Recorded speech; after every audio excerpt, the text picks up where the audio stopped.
মারা গেছে তার নাম কি? তার নাম মোহাম্মদ সেলিম। উনি যে মারা গেছে কিভাবে মারা গেছে? গলায় ফাঁস দিয়ে আর কি আমরা জানা মানে শোনা শুনছিলাম যে গলায় ফাঁস দেওয়া হচ্ছে। গেছি আমরা গেলাম, শোনার পরে যা দেখি মানে এরকম গলায় ফাঁস দিয়ে আছে, পাও পাও দুটো এরকম কেন হবে না, ঝুলানো আছে, পাও দুটো ঝুলাই না আর কি।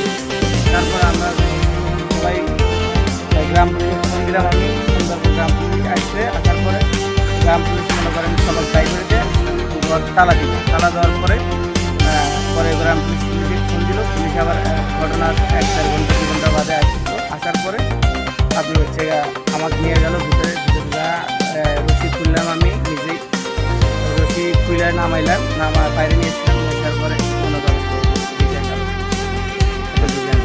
যখন আপনি রশি খুলে নামালেন তখন কি অবস্থা দেখলেন? তার পা কি মাটির সাথে বা অন্য কোনো ফুল দমে লাগাই না, মাটির সাথে লাগানো? হ্যাঁ। তাহলে আপনার কি মনে হয় যে এটা কি আত্মহত্যা হতে পারে? এটা তো সবাই বলতে তো আত্মহত্যা মানে না, মাটির সাথে পা লাগানো থাকলে কিভাবে? কারণ ভালো লাগে না মানে একদম বাঁকা হয়ে আছে এরকম আর কি। মাটির সাথে পা লেগে আছে। হ্যাঁ, তাও মানে শক্ত হয় এরকম বাইকে এখনো বাঁকাই আছে।